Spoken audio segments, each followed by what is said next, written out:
जय श्री कृष्णा दोस्तों। आज हम थायराइड बैलेंस और गले की एक्टिवता के लिए 5 सरल और प्रभावी योगासन करेंगे। इन आसनों को आराम से करें, सांसों पर ध्यान रखें और शरीर पर जोर न डालें। इन आसनों को करने से गले से रिलेटेड सारे रोग दूर होते हैं। तो सबसे पहले हम करने जा रहे हैं सिंहासन।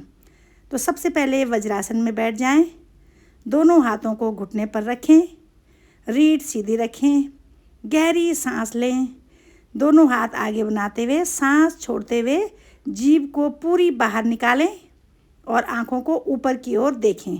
साथ में हा की आवाज़ निकालें। इसे 3 से 5 बार दोहरा सकते हैं। इस आसन को करने से गले और थायराइड ग्रंथि को एक्टिवता मिलती है, तनाव कम करके आवाज़ और गले को मजबूत बनाता है। इस आसन को करने के बाद आप 2-3 बार गले में हाथ को फेरें। ऐसे ये हाथ फेरना है गले में, क्योंकि एकदम से सारी मसल्स खिंचाव उत्पन्न कर देती है। दूसरा आसन आप करेंगे भुजंग आसन।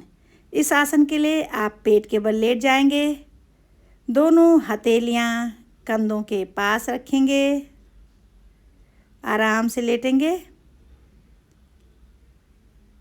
सांस अंदर भरते हुए धीरे धीरे सिर, छाती ऊपर उठाई। सबसे पहले चिन उठती है, फोरहेड उठा, चिन उठी, फिर चेस्ट उठी, फिर पेट उठा। नाभि तक का भाग जमीन, नाभि तक से ऊपर का भाग उठाना है, नाभि जमीन पे लगी रहेगी। 15 से 20 सेकंड कम से कम रुकना है जितना। और अगर आप ज़्यादा आसन करते हैं, आप रह सकते हैं। आसनों का अभ्यास अच्छा है तो आप 1 मिनट भी रह सकते हैं। इस आसन को करने से गले और गर्दन के हिस्से में खिंचाव देकर थायराइड क्षेत्र को यह एक्टिव करता है, रीढ़ को मजबूत बनाता है, शरीर में एनर्जी बढ़ाता है। आसन के बाद कम से कम आधा मिनट बाल्यासन में विश्राम कीजिएगा, आराम कीजिए। इसके बाद आप तीसरा पोज करेंगे कैट काउ पोज। कम से कम 1 मिनट का आप कैट काउ पोज करेंगे। हाथ और पैरों के को बराबर दूरी पे रखना है।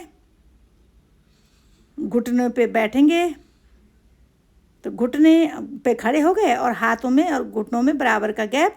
सांस अंदर लेते हुए पेट नीचे करना है और सिर ऊपर उठाना है, और सांस छोड़ते हुए पीठ गोल करें, ऊपर उठानी है पीठ और ठुड्डी अंदर की तरफ ले जानी है। इसी क्रिया को कम से कम 4 से 5 बार करें। इस आसन को करने से गर्दन और रीढ़ की जकड़न कम होती है, हार्मोनल बैलेंस और तनाव कम करने में यह आसन सहायक है।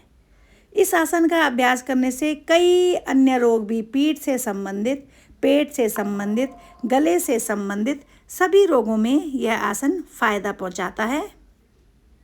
इसके बाद चौथा आसन आप करेंगे सेतु बंधासन। सेतु बंधासन के लिए आप पीठ के बल लेटेंगे, घुटनों को मोड़ना है, पैरों को कूल्हे के पास लाना है।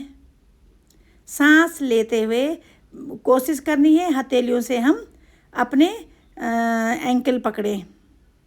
सांस अंदर भरते हुए हाथों को आप ज़मीन पे भी रख सकते हैं और एंकल भी पकड़ सकते हैं अपने।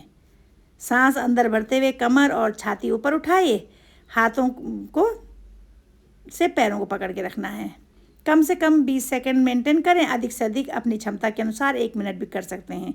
इस आसन को करने से गले और थायराइड क्षेत्र में ब्लड सर्कुलेशन बढ़ता है। पीठ और कमर को यह आसन मजबूत बनाकर थकान कम करता है। फिर पैर सीधे किए, कम से कम आधा मिनट आप शवासन में रेस्ट करेंगे। वैसे नियम ये कहता है कि अगर आप आसन को 1 मिनट मेंटेन कर रहे हैं तो 1 मिनट का विश्राम करें, आधा मिनट मेंटेन कर रहे हैं तो आधा मिनट का विश्राम करें, और 15 सेकंड कर रहे हैं तो 15 सेकंड का विश्राम करें। अब 5वां आसन आप करेंगे मत्स्य आसन। मत्स्य आसन कहते हैं, कुछ लोग मत्स्य आसन कहते हैं, पर मत्स्य आसन कहा जाता है, फिश पोज जिसे कहते हैं। तो आप इसमें किसी भी ध्यानात्मक आसन में बैठेंगे, सुखासन, अर्ध पद्मासन या पद्मासन। फिर कोहनी के सपोर्ट से आप नीचे गए, सिर का बीच वाला हिस्सा ज़मीन पे लगाना है। कमर छाती हमारी ऊपर उठी रहेगी। सिर को पीछे की तरफ झुकाया। दोनों हाथों से पैरों के अंगूठे पकड़ने की कोशिश करनी है। पकड़े जाएं तो बहुत अच्छी बात है, ना पकड़े जाएं तो कोई बात नहीं, जितना आप कर पाएँ करें। कम से कम 20 से 30 सेकंड मेंटेन करें। सांस को नॉर्मल रखें और फिर धीरे धीरे आप वापस आएंगे। इस आसन को करने से गले के हिस्से में अच्छा खिंचाव देता है ये आसन, जिससे थायराइड ग्लैंड उत्तेजित होती है। लंग्स की क्षमता को बढ़ाता है। शरीर की ऊर्जा बढ़ाने में भी सहायक है। अंत में आंखें बंद करके गहरी सांस लें, मन को शांत रखें और शरीर को रिलैक्स रखें। नियमित योग, संतुलित भोजन और अच्छी नींद थायराइड के स्वास्थ्य को लाभकारी बनाते हैं।